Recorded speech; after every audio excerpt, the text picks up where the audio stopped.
tu vas réfléchir parce que là, on a les chroniques de les taxi Ah bah ouais, voilà, c'est bien. On a les chroniques de les taxi drivers de New York, justement sur l'histoire de décoration dans les cinémas, Bah, avec c'est bien, ouais. Jordan Mincer de le Hollywood Reporter, qui a aussi coécrit la série Ashman qui passe sur Arte en ce moment. Et aussi, il est l'auteur d'un livre qui s'appelle James Gray, sur le réalisateur James Gray. Avant, on disait pas production designer, on disait art director. Et c'est d'après, je crois, les années 80, 90 qu'on commençait à dire production designer. Comme avant, on disait pas forcément director of photography. Donc production designer, c'est un nom un peu plus fancy, si on veut, que art director. Donc oui, moi j'ai évoqué quelques noms un peu classiques dans les cinémas américains. Le premier était Henry Bumstead, qui était le art director surtout de Vertigo, Sous air froid d'Alfred Hitchcock.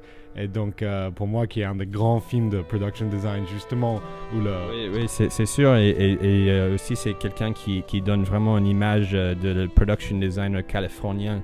Et je pense que ça, c'est un sort de... Quand on parle d'un production designer, on voit Hollywood tout de suite. Oui, et justement, donc il a fait beaucoup de films, et après il a travaillé avec Clint Eastwood, il a fait Unforgiven, donc un film qui a eu beaucoup d'Oscars.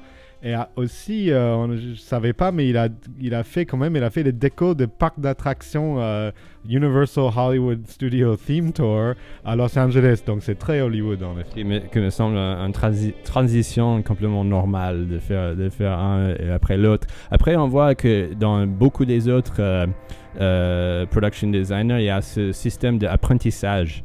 Où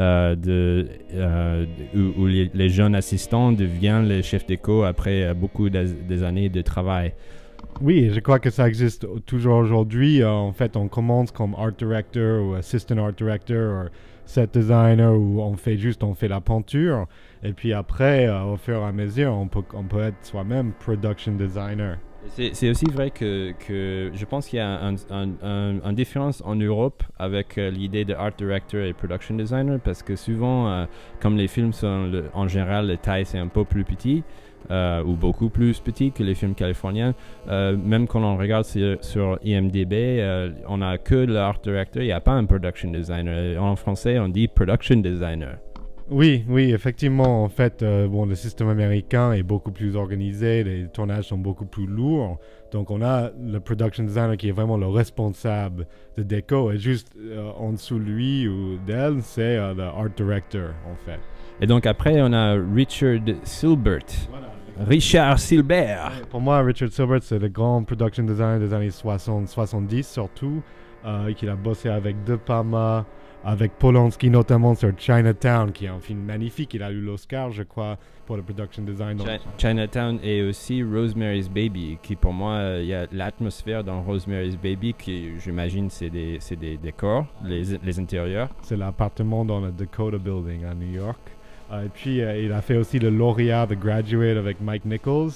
Et puis après, il a beaucoup bossé avec Brian De Palma. Il a fait notamment Carlito's Way, qui est un de mes films préférés de Palma. Ah, c'est intéressant. Et je pense que c'est un film qui est très apprécié ici en France aussi, mais peut-être moins apprécié aux États-Unis, je ne sais pas. My name is Benny Benito from the Bronx. I am here to kill you. Ok. Et après, que j'ai trouvé sur Wikipédia, il est drôle, c'est que Richard Silbert, il a eu un jumelle, un frère qui s'appelle Paul, qui était aussi production designer. Et entre les deux, ils ont gagné les Oscars. Et je pense qu'ils sont responsables de la plupart des les plus grands films des années 60, pendant les années 70 et 80. Oui, en fait, Paul Silbert a aussi bossé avec De Palma, notamment sur Blowout, qui est un remake avec du son de Blow Up de Antonioni. Il a fait One Flew Over the Cuckoo's Nest de Milos Forman, et puis aussi Kramer contre Kramer, Kramer vs Kramer.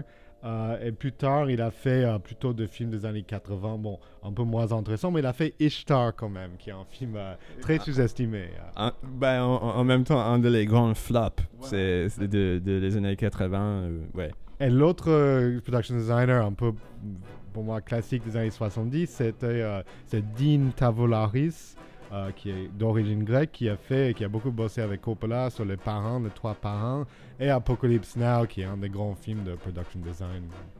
Oui, c'est sûr. C'est un des plus grands exemples de un peu le board entre le production design, la réalité, le film, une sorte de Vietnam cinématographique. Exactement, oui. Le film joue beaucoup sur le réel et le fantasy, en fait. Ce qui est la vraie guerre, la fausse guerre qui est dans la tête du personnage de Martin Sheen. Et je trouve que les décors dans le film, qui sont comme des maisons hantées, c'est presque surréaliste, en fait. C'est pas complètement réel.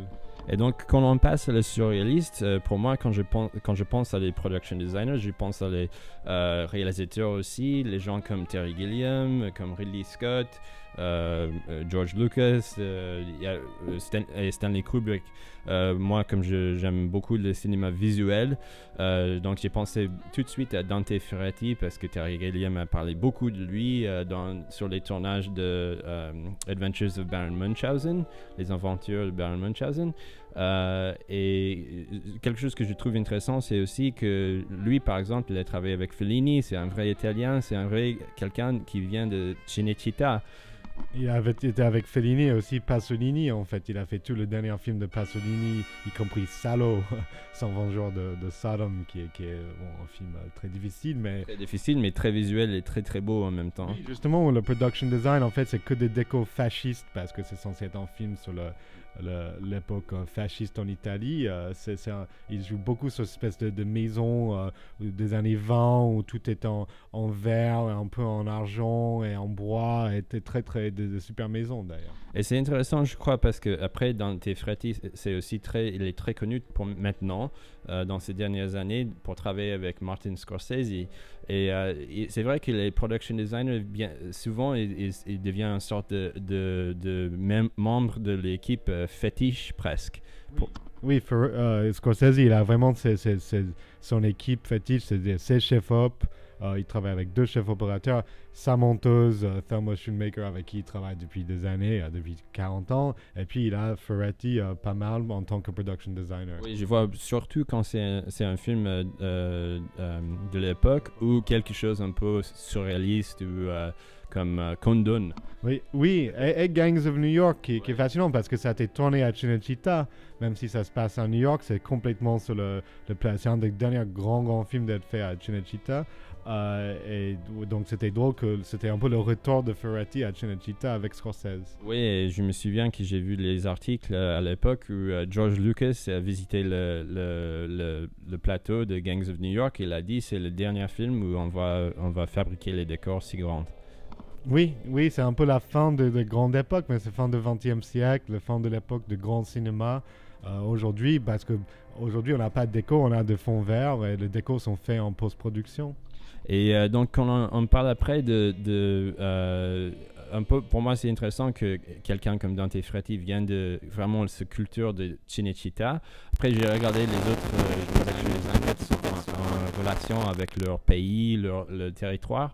Et je tombe tout de suite sur Graham Grace Walker de Australie qui a fait, il a commencé le Mad Max 2, Road Warrior. Oui, ce qui est formidable. Et après Mad Max Beyond Thunderdome.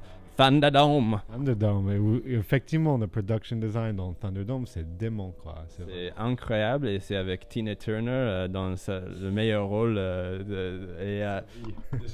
meilleur rôle de sa vie. Et après, il a aussi fait Crocodile Dundee. Ah oui, effectivement. Et là, je regarde, on est en train de regarder, je vois le... Et Pitch Black, que j'ai regardé, était tourné en Australie. Donc, je pense que si tu arrives en Australie et tu as besoin de faire quelque chose de fantastique, tu appelles Graham Grace Walker. Ah oui, et aussi Ninja Assassin, j'ai un pote qui a travaillé sur ce film, ça a été tourné à Babelsberg. Ninja Assassin, c'est un film produit par le frère Wachowski.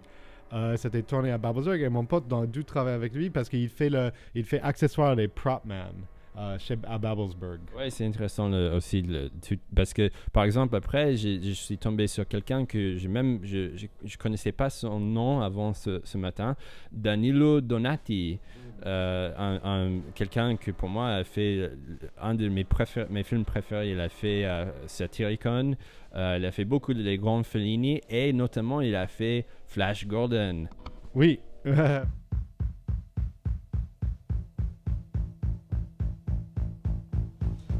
Donc on est là sur Canal Z de parler de décoration et là c'est le moment de Flash.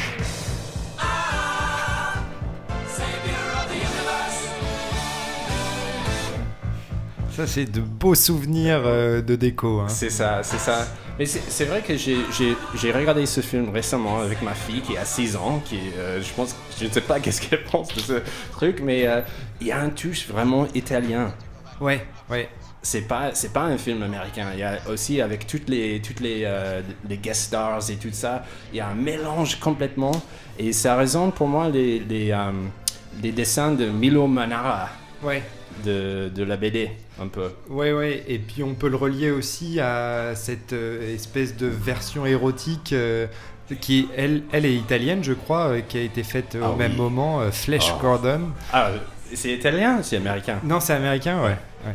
Et où là aussi, il y a des décors carton-pâte qui sont incroyables. Ouais. Et donc ça, c'est la deuxième fois, c'est notre deuxième émission radio ici sur Canal Z.